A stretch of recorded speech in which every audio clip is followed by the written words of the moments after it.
If what you crave is love, then you must encounter where you don't allow love to flow, so you can clarify the confusion and see that it's okay to let love flow. Life keeps bringing you what appears to be the opposite of what you want, so that you can see through it and see what it really is.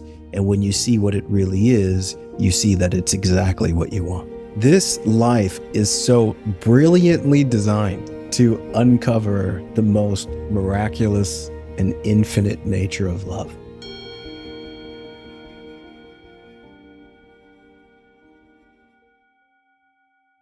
You know, in all the struggles that we might have in our life, in this moment right now, I wonder what might be the most practical thing I can talk about that simply addresses all of those problems. So no matter who you are or where you're at in life, what can we explore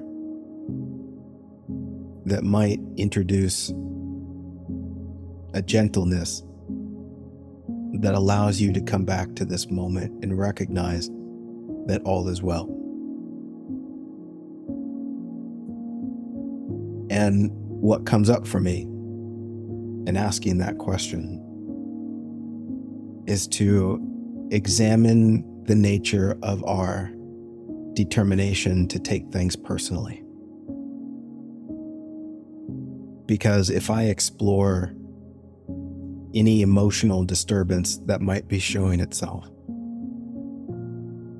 underneath it is a determination to take something personally that upon a deeper inquiry I recognize is not personal at all. And furthermore, this is the pain behind the pain, is my assumption that whatever appears to be happening is somehow about me. Whether it means something about me, whether it might be my fault, or even that it's going to impact my future in some way. I find this fascinating once again because we are exploring something that's very classic, which I feel is the foundation of spirituality, and that is to discern the difference between what I imagine to be happening and what is actually happening. And the more I investigate that, I see that I never suffer over what's actually happening. I only suffer over my imagination about what's happening. And for me, this is the great skill set to develop, this discernment. And we discover these things in stages as we go through our life, if we're open to discovering them. And I would say that if you are listening to this, you've seen this play out in your own life in some way. Maybe what you've discovered is that so much of what you thought was going on the outside was actually something going on the inside, which is also to say, so much of what you thought you wanted on the outside is actually something that you wanted on the inside. Furthermore, so much of what you thought you were afraid of on the outside was really something you're afraid of on the inside. And once again, even though I say it almost every time I give these talks, I find it so helpful to set the tone and just give ourselves an opportunity to discern the difference between reality and imagination, just the mechanism of it. That there is what appears to happen on the surface, and then there's what we turn it into in our imagination, and then what we experience is what we turn it into. Which is interesting, because if you ask yourself, what is something beyond my imagination about that something? That's a fascinating question to me. It's fascinating because it's not a question for the mind, because the mind is just going to turn it into something. You're almost invited to see it or experience it from a completely different instrument. On the topic of taking things personally,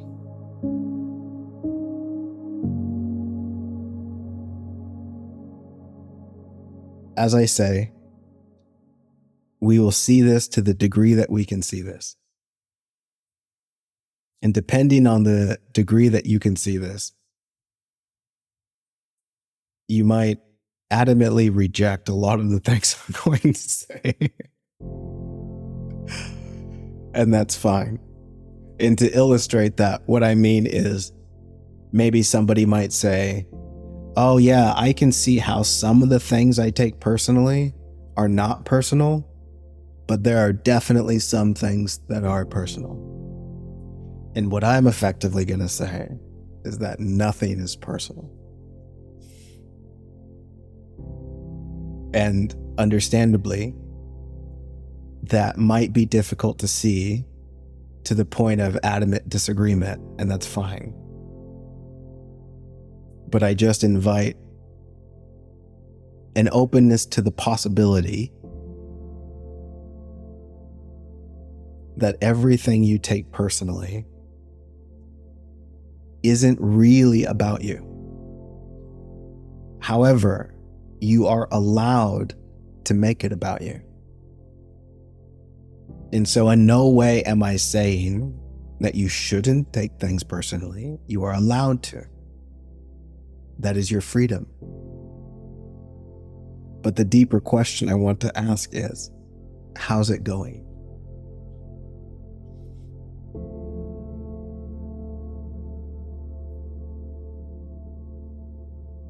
What is it to take things personally?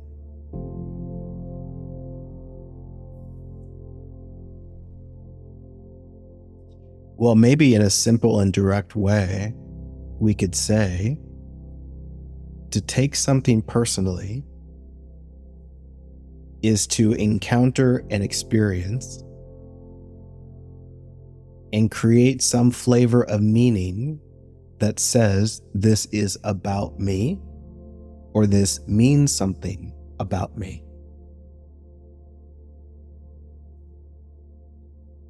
That is making what you encounter about you.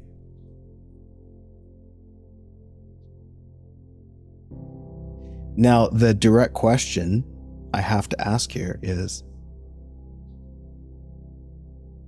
it really about you, or is that just what you're assuming?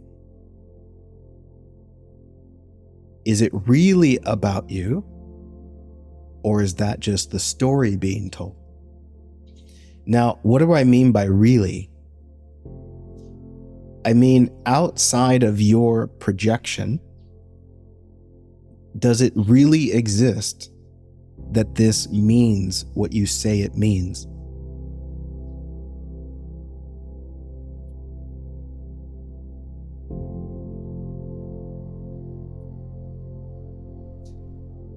And we can look at this in the most simple way when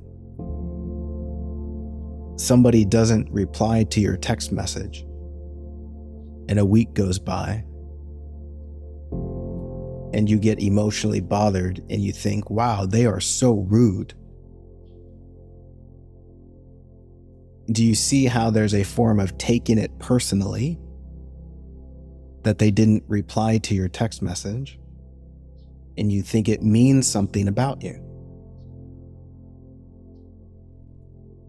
And how many instances have you had experiences like that, only to find out, let's say, a reasonable excuse that destroyed your imagination of taking it personally? Whether it was they never saw the message, whether they went through some sort of experience and just wasn't available, whatever it might be. And this is interesting too, because the more you investigate these things, you'll find this compassionate understanding that leads you to see it was never personal.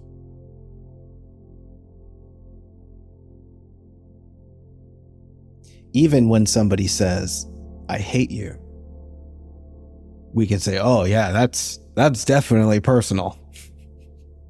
I mean, they're talking to me, right? They're saying me, they're saying my name, so that's definitely about me. But here's an illustration that I've used a lot. I haven't used it in a while. But when you go to an ice cream shop and you see you have two choices of flavor between vanilla and chocolate, and you look at the chocolate and you say, gross, I don't like chocolate, so you choose vanilla. Do you think chocolate gives a shit? Is your not liking chocolate really about chocolate? Or is it about you?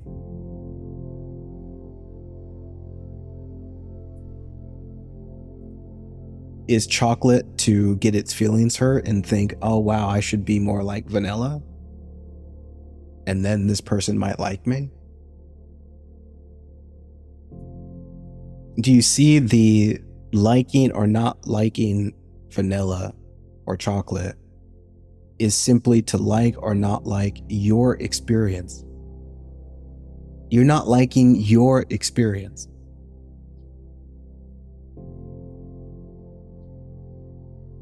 When you put chocolate on your tongue, there's a whole inner process that you're responding to of like or not like,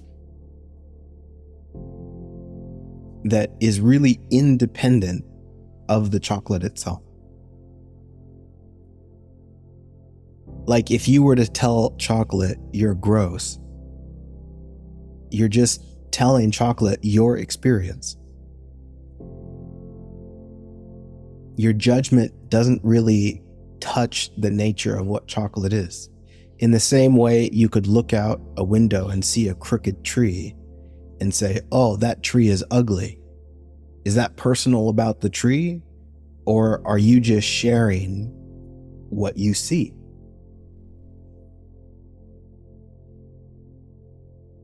This is what's fascinating to me, is that when we look out into the world, we think we're seeing what's out there, but really we're seeing our own conditioning. And it looks so much like we're seeing something that's out there, especially when you take things personally. Because when you take things personally, it creates an energy of attachment, which becomes an energy of emotion that takes you swinging from high to low. And again, this is fine. It's part of being human. And the more you see how true this is, the less you will be attached as you swing. It's not to say you won't experience the swing, but you'll become less attached. Because in the same way that it's not personal when someone says, I hate you, it's also not personal when someone says, I love you. And this is often why people want to refuse the discovery of things not being personal. Because we really want the other side. We want we'll call it the positive form of taking things personally, which is a form that validates the ego. And the other side of that, of course, is one that does the opposite.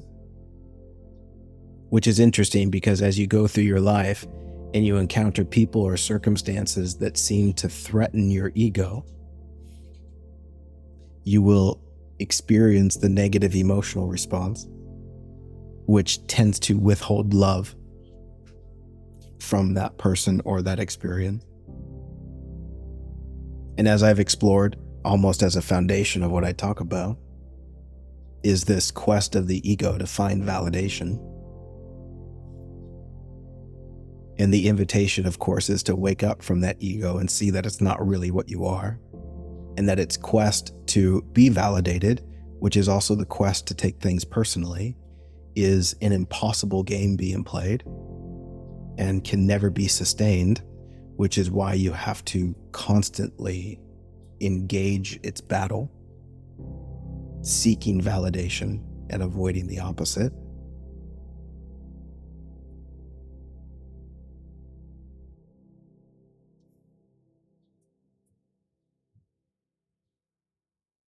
You see, as it relates to taking things personally, the ego structure, who you think you are, is imaginary, but yet there is this mechanism within you that is trying to figure out what you really are, which is also like trying to find the realness of you. But in the confusion that believes you are the ego is seeking for the realness of itself, which can never be found because the ego is eternally imaginary.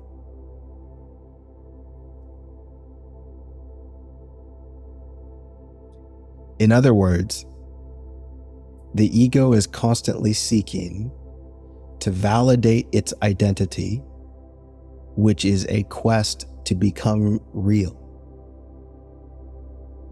This is why it is determined to take everything personally as a form of validating its existence.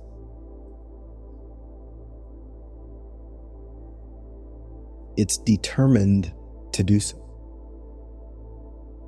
This is energized by the belief in the ego, which is like a misidentification. To believe that this character of you in your mind is who you really are. If that is believed, then you will be determined to protect it, which is also to validate it, and to avoid the opposite. And to do such a thing requires you to constantly take things personally.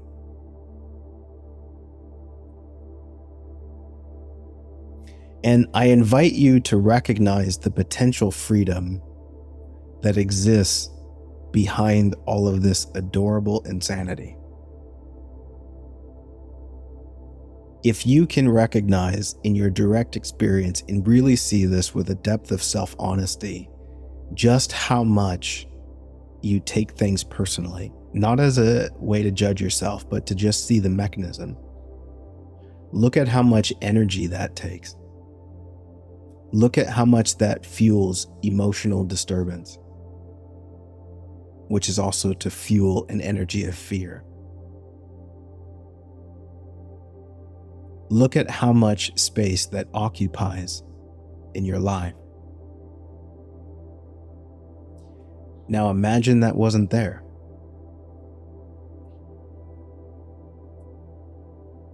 In one way, it's a completely different life. Some people might think, I don't even know what to do with myself if that wasn't there. It's understandable. It can be so all-encompassing. And I don't say that to insinuate that you can somehow get rid of all of it. That's not the intention here.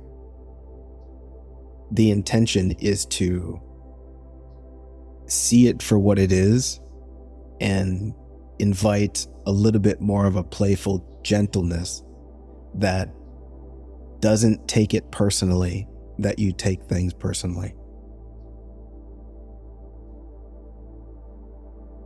Because you could see how you could do such a thing, yeah? Like as we're exploring this and you see to the degree that you take things personally, you can let that bother you, which means you're just taking it personally that you take things personally.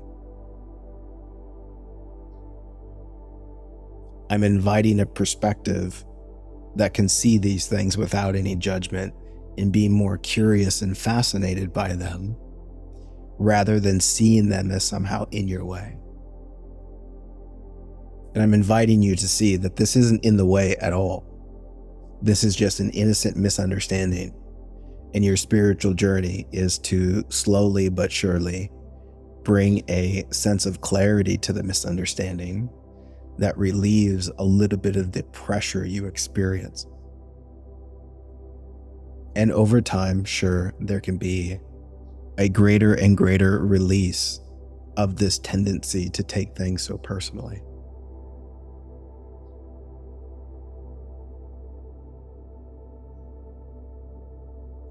But I want to return a little bit to this mechanism that shows us that even the I love you isn't really personal. Because this is a big one. And I encounter this so much in the work that I do with people, where this misunderstanding or this confusion is right at the forefront of their drama.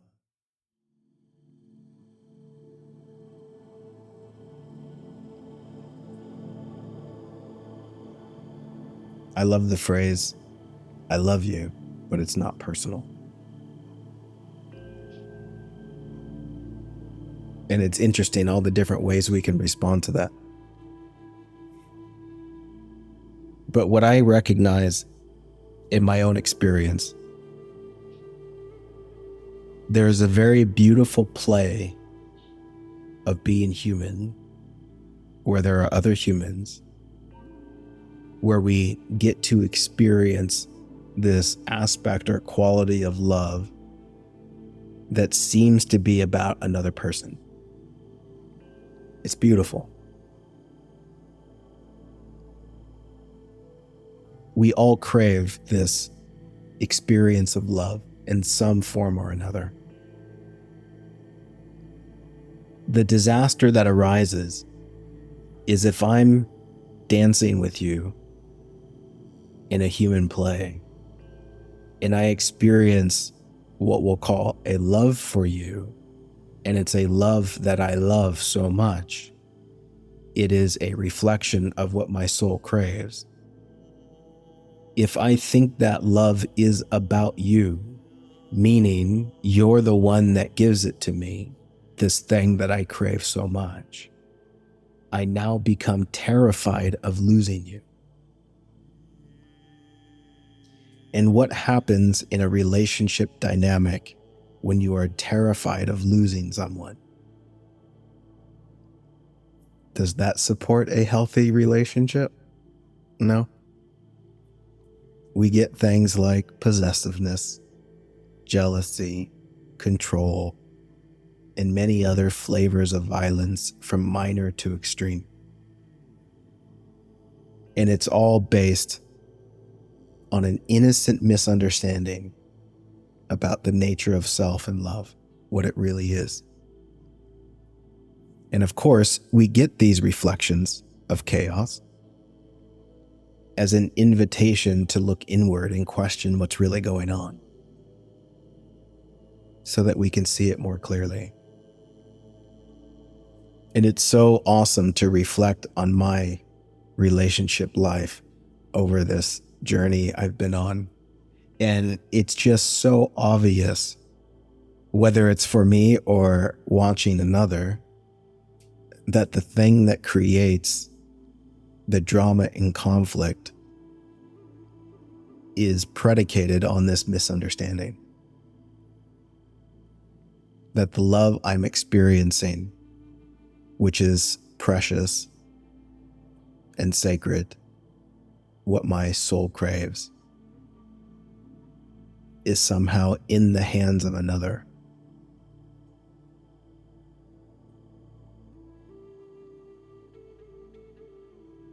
And underneath that is a fear that if I lose them, I will lose this something that I seem to have now. That is what I've been searching for my whole life.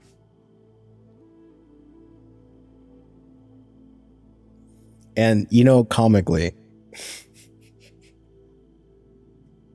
I love this human life. Comically, I've encountered experiences with women where I've seen them adorably go absolutely crazy because of this fear and misunderstanding that arises. And it's perfectly fine. But it's so fascinating to see. Because in that terror, in that fear, we simply cannot see clearly. And in the absence of that clarity, everything becomes a threat and completely distorts how we see.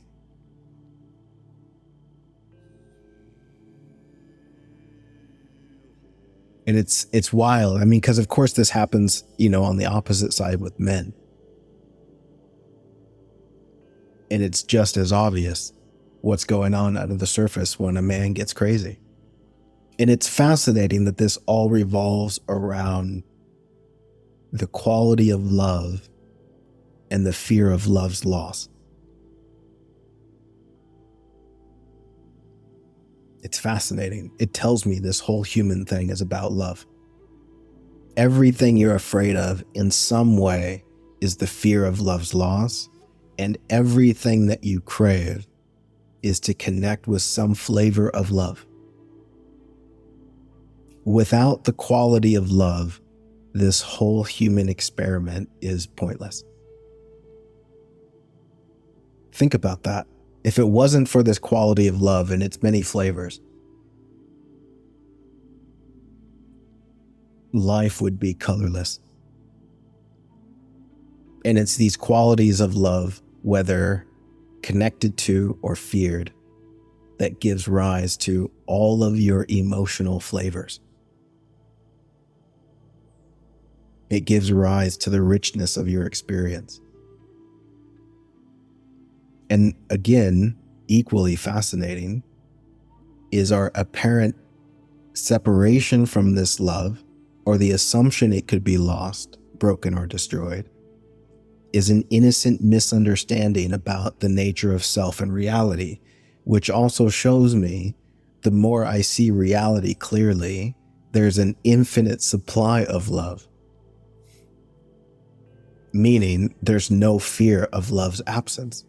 There's no fear that love could be lost, broken, or destroyed. It's just not possible in reality. Which, my goodness, inspires a heart of devotion to see what's true. Like, that's the only thing that matters, especially as it relates to it's the only thing I'm looking for, love, in some flavor.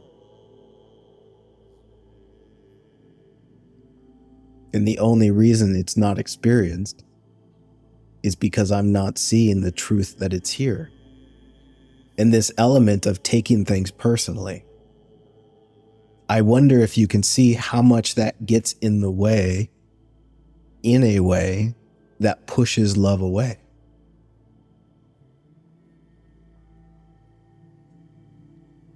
And it pushes it away because in the ego's attempt to be validated, the ego is essentially saying, if you validate me, I will love you. If you do what I want you to do, I will love you. Which means you're my prisoner because now I have to watch over you to make sure you're being how I want you to be so that I can keep loving you. And the moment you step out of line, I'm going to withhold that love and use love as a weapon to make you fall back in line and be how I want you to be. It's adorable.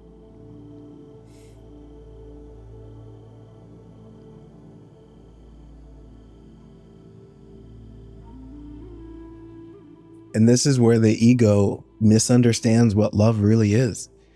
The ego assumes that love comes from the outside, which is a fundamental misunderstanding that distorts everything. And you create a world where love is not love. Love is a weapon.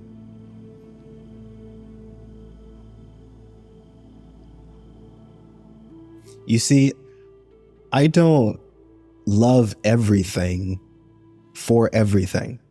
I don't love another person for the other person. I love other people for the sake of my own sanity.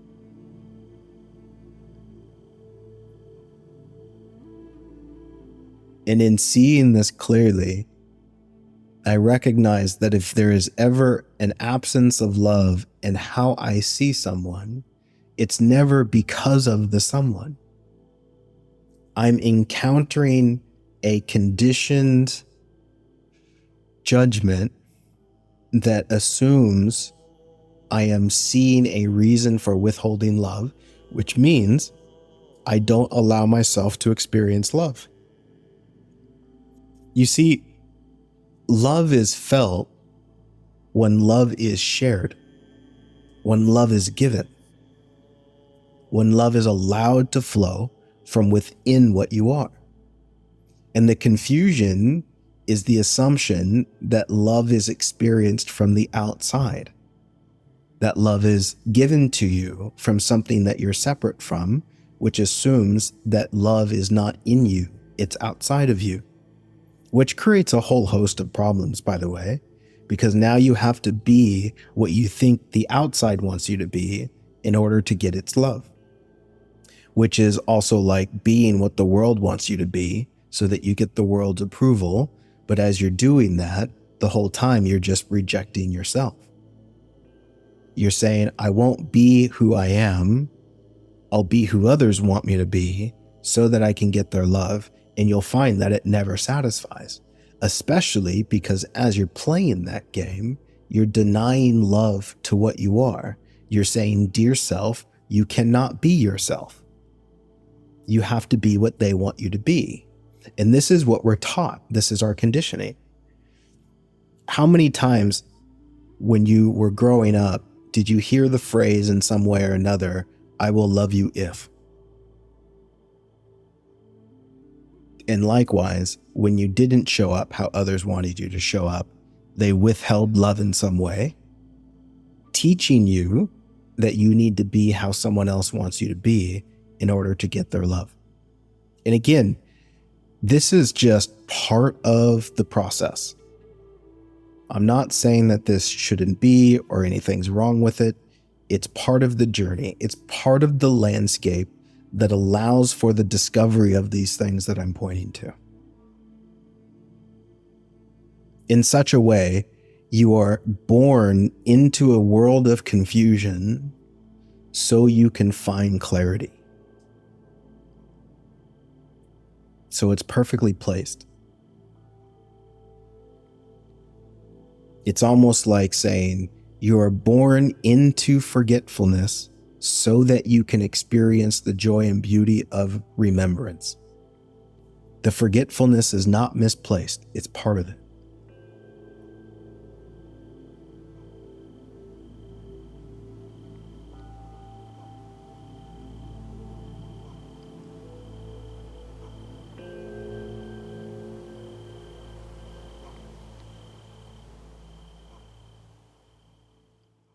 Let me end with this.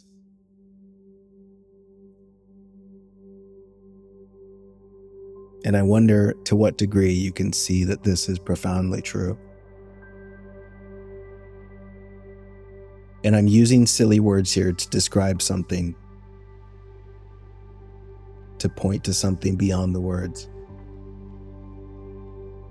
You came to this dimensional experience to see a sacred truth about what you are, about what life is, about what everyone is.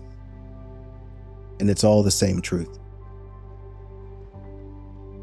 And in that truth comes with it an infinite love, which is something that is so starved for, so intensely craved, which is also like saying what you crave is the truth.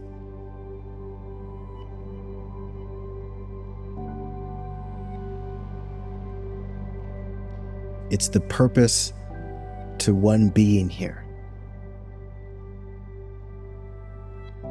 You are so clearly on a quest to see the truth of what you are. It's the most ancient question, who am I? Which is really, what am I? Who is this one having this experience? What is this something that I appear to be? It's the question that inspires everything. A self-discovery. And whether you are aware of this or not doesn't matter. It's what's there. It's the driving force in this experiment of being human. And you don't even have to call it spiritual, even though I would say it's spiritual in nature. That in the love that you crave, what you're actually craving is to see the truth of life. In order to see the truth of life, which is also to see more love, you have to encounter where you don't see the truth of life so that you have a chance to clarify that misunderstanding. Likewise, if what you crave is love, then you must encounter where you don't allow love to flow so you can clarify the confusion and see that it's okay to let love flow. This, of course, is why, in appearances, it might look like life is trying to piss you off. Life keeps bringing you the things you judge. Life keeps bringing you what appears to be the opposite of what you want, so that you can see through it and see what it really is. And when you see what it really is, you see that it's exactly what you want. This life is so brilliantly designed. It is the most epic simulation to uncover the most miraculous and infinite nature of love. It's absolutely wild.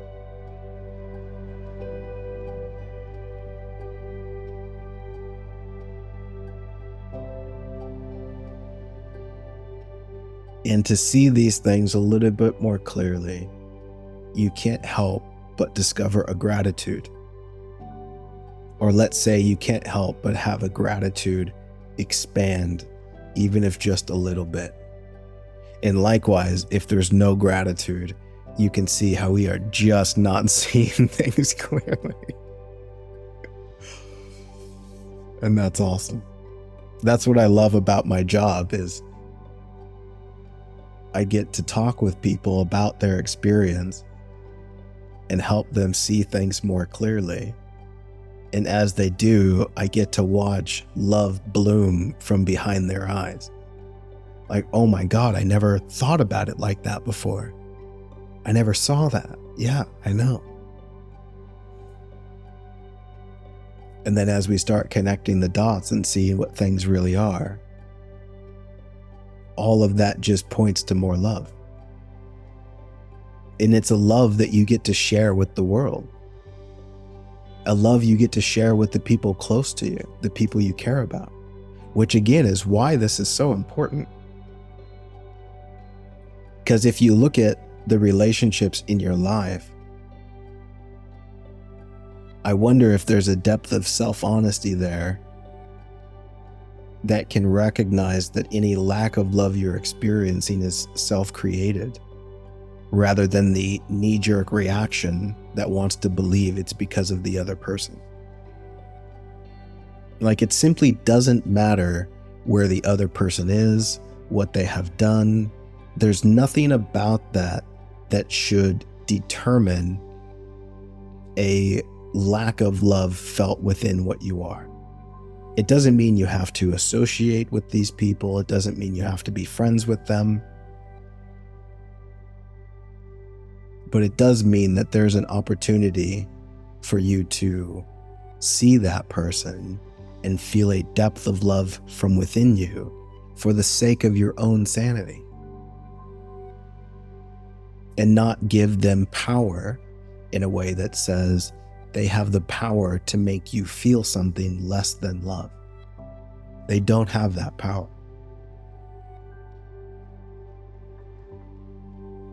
But I'll tell you, if you want to maintain this quest to validate your ego, that will require that you give all of your power away to the world and other people. And so, if you're playing that game of validating who you think you are, I encourage you to keep playing the game, but pay attention, and hopefully you see that it will never work. And in seeing that, you'll see an invitation to surrender that game and find a new game that might actually take you where you want to go. Thanks for hanging out with me today.